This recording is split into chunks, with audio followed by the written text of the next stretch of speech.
프로파일러 수업.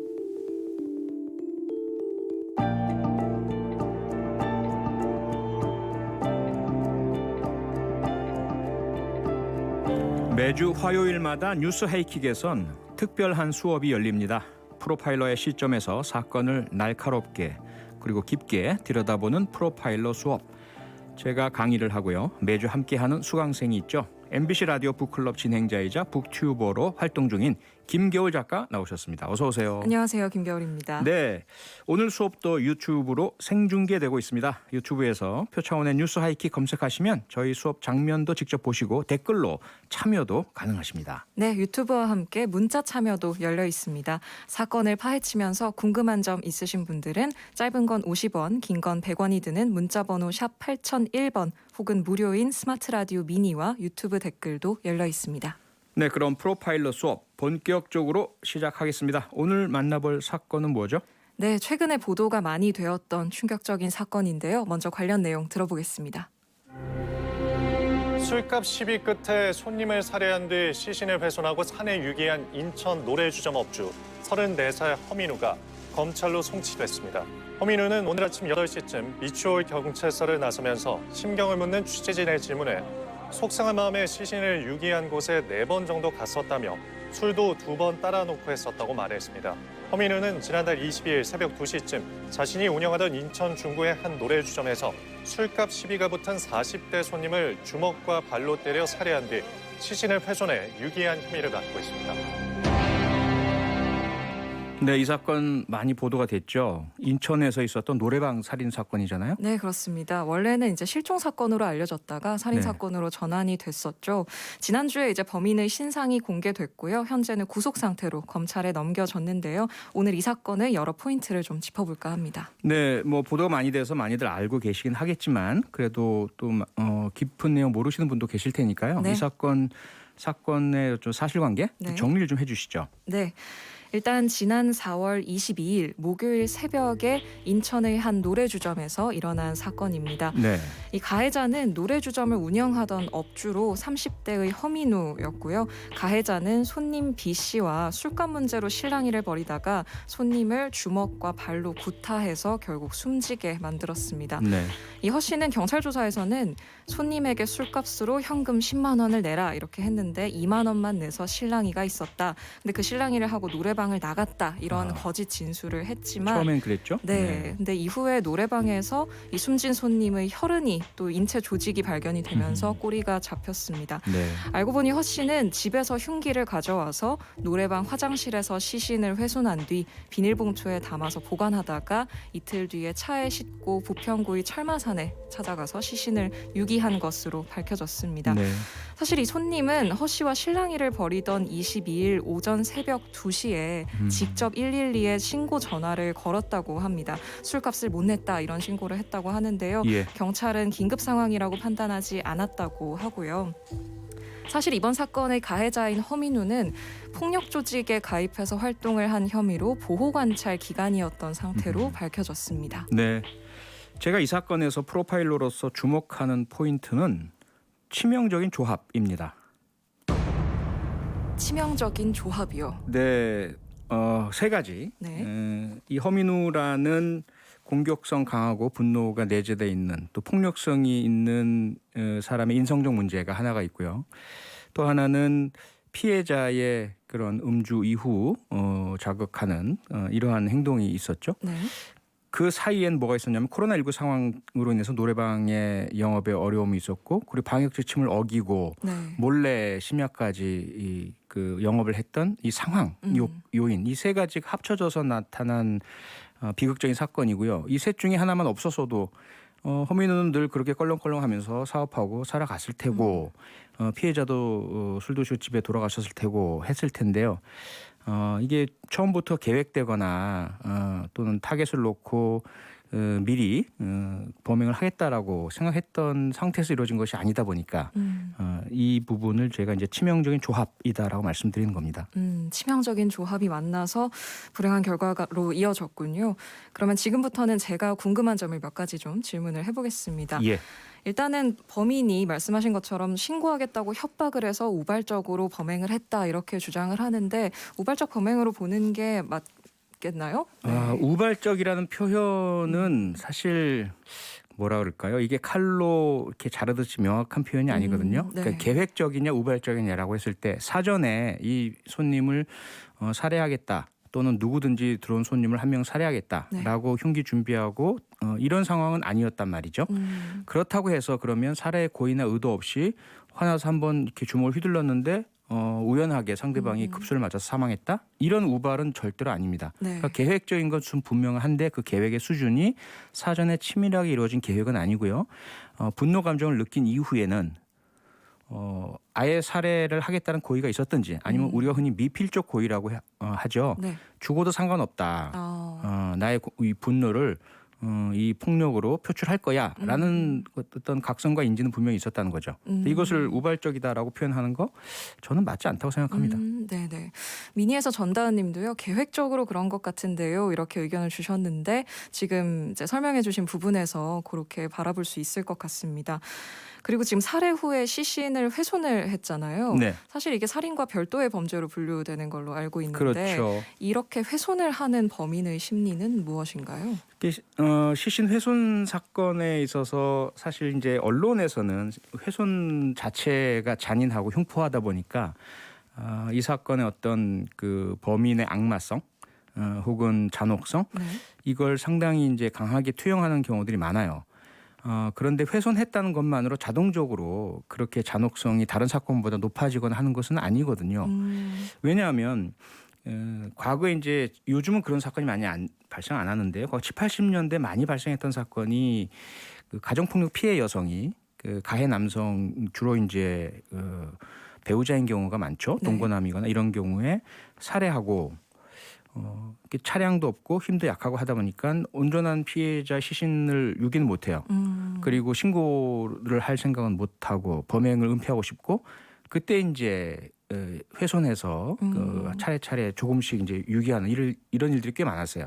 그때 이제 언론이 보도하는 태도를 보면 뭐 악마 어떻게 인간이 이럴 수가 특히 이제 그 당시에는 성차별이 강하던 시대였으니까 여성이 어떻게 뭐 이렇게 그런데 알고 보면 그런 시신 훼손의 심리적 동기는 두려움이고 불안함이에요. 그리고 이 시신을 유기할 수 있는 완력, 힘이나 운송수단의 부재 그런 것들이 원인이 된 것이죠.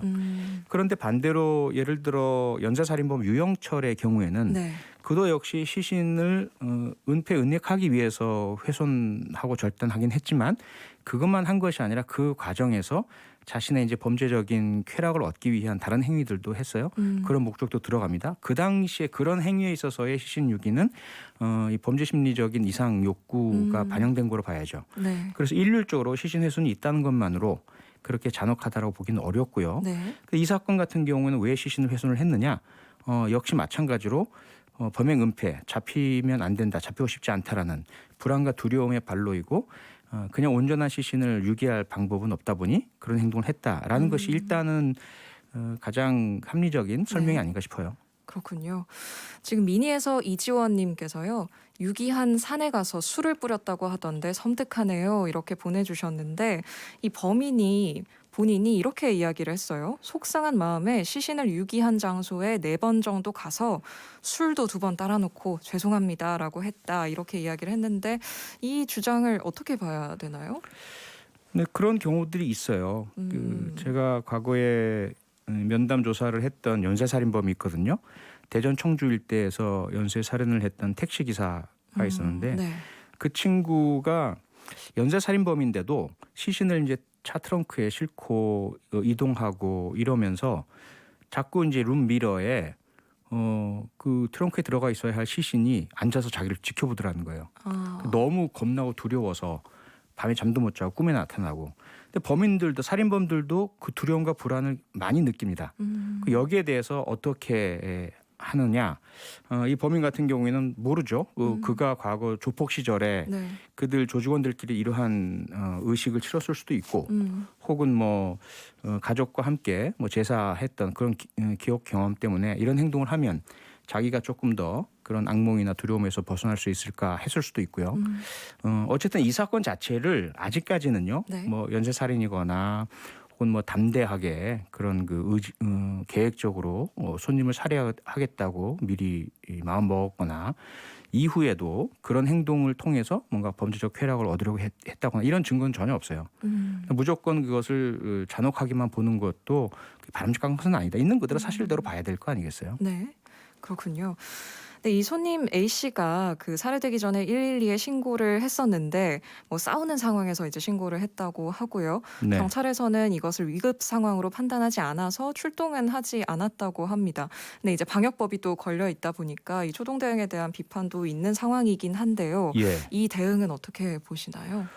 우선 그 지금 말씀하신 것처럼 두 가지가 있어서 좀 나눠봐야 될 것 같은데 네. 일반적인 경우라면 경찰 112 긴급 대응 지침이 있어요. 이게 코드가 5개거든요. 코드 0부터 코드 4, 코드 4까지 나눠져 있습니다. 네. 가장 응급한 거 지금 당장 만약에 뭐 납치가 벌어진다, 뭐 공격이 이루어진다, 사람이 죽을 것 같다 이런 응급 신고 같은 경우는 지금 당장 출동해야 되는 사안이에요. 코드 0죠. 네.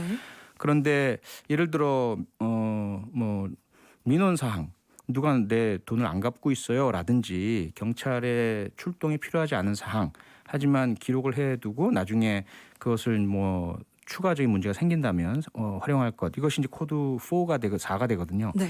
근데 이 사건 그 당시에 112 신고의 내용은 술값을 안 냈어요예요. 네. 그럼 일반적인 경우로 이것은 코드 4예요.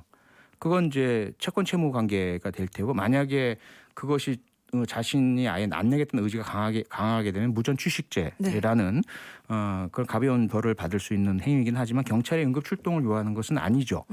그런데 다른 문제가 뭐냐면 방역법 위반의 문제가 있죠. 네. 이것을 과연 그러면 가서 신원 확인하고 영업을 했는지 확인을 하고 방역법 위반에 대한 조치를 취해야 되는 사항. 네. 새벽이라서 인력의 문제. 이것을 경찰에 가야 되느냐 아니면 담당 부서인 지방자치단체에 이관을 해야 되느냐 이런 문제들이 있는 거죠. 네네.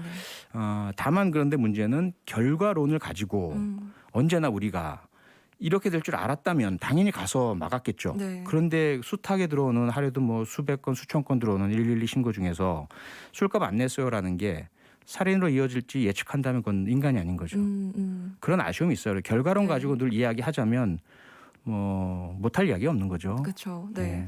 참 안타까운 사건이어서 아무래도 많은 분들이 그런 의견을 주시는 것 같은데요. 이 범인에 대한 이야기가 또 있습니다. 이 폭력 조직에서 활동한 전력이 밝혀졌죠. 네. 이 폭력 조직원의 동향을 살피는 관리 명단에는 없었다고 하더라고요. 네. 이 관리하는 기준이 따로 있나요? 관련 기준이 있죠. 뭐 소위 꼴망파라고 하는 네. 폭력 조직에서 활동했다라고 하는데 폭처법 혹은 뭐 특정 강력범죄 처벌에 관한 법률, 형법 등에 따라서 이제 범죄 단체의 조직이나 집단적인 폭력 행위들은 특별하게 다루거든요. 네. 그런데 그렇다고 해서 모든 폭력 단체 가입 행동을 했던 사람 모두를 평생 관리 감독을 할 수는 없어요. 그러다 보니까 현재 조직원, 그 다음에 그 활동의 가담 정도, 범행. 또 이 친구는 그 당시에 이제 집행유예형만 받았던 것으로 보이고요. 네. 그래서 이 이후에 몇 년 동안 활동이 없으면 또 명단에서 제외하고 이렇게 이제 관리 기준이 있거든요. 네. 그 기준에 따라서 이루어진 것으로 보이고 과거에 제가 경찰관 생활을 했을 때는 각 경찰서마다 우범자 관리 이 명단이 있고 그 우범자 명단에 등재가 되면 담당 형사가 반드시 이 사람의 동태를 확인하고 점검하도록 되어 있었어요. 그리고 네. 이 기록을 작성하고. 근데 그것이 이제 인권 침해라는 그 결정이 내려지면서 경찰의 우범자 관리 기능이 없어져 버렸어요. 이제 보호 관찰 영역으로 넘어갔는데 네. 보호 관찰에서는 그 보호 관찰의 또 기준에 따라서 전화를 한다든지 네. 혹은 보호 관찰소에 오도록 한다든지 그래서 범죄를 저지르지 않는지를 관리 감독하도록 되어 있는데 그것이 뭐 일거수일투족 24시간 관리는 못하는 거죠. 이제 그런 한계가 좀 있습니다. 그렇군요. 그럼 보호 관찰은 법무부의 소관인가요? 네, 법무부 범죄예방국의 보호 관찰 이 있고요. 네. 각 이제 보호 관찰소가 서울은 서울 보호 관찰소 이렇게 있죠. 그리고 거기에서 이제 보호 관찰관들이 네. 담당을 하는데 인력이 많이 부족해요. 그래서 평균 보호 관찰관 한 명당 뭐 한 20명, 아. 많으면 30명까지를 담당을 해야 하고 굉장히 많이 관리를 굉장히 하는군요. 많죠. 그리고 그 안에는 또 청소년 범죄자부터 시작을 해서 집행유예형을 받고 나온 범죄자, 또 이런 뭐 가벼운 조폭, 이런 여러 가지 범죄자들이 섞여 있다 보니까 네. 사실 뭐 촘촘하게 행동 관리를 하긴 좀 어려운 상황이죠. 그렇군요. 결국은 인력과 예산의 문제인 것으로 보이는데 이 보호관찰 제도가 실효성이 높아지려면 이런 부분에 좀 개선이 되어야 할까요? 아무래도 인력 부족. 인력 부족. 예, 제가 계속 요청하고 요구하고 주장했던 것이 국회에 있을 때도 네. 보호관찰 인력 좀 증원해 주십시오라고 그렇게 읍소를 드렸는데 네. 공무원 증원에 반대하시는 분들도 많고 또 보호관찰이 강한 조직이 아니잖아요. 네네. 검찰 등에 비해서. 그러다 보니까 힘이 없다 보니까 인력이 잘 안 느네요. 그렇군요. 앞으로 좀 개선이 되면 좋겠습니다. 프로파일러 수업 네. 이쯤에서 마무리할까요? 예. 네. 오늘도 수고 많으셨습니다. 지금까지 프로파일러 수강생 김겨울 작가와 함께했습니다. 네, 수고했습니다. 감사합니다. 네. 평일 저녁 6시 5분에 여러분을 찾아갑니다. MBC 라디오 표창원의 뉴스 하이킥.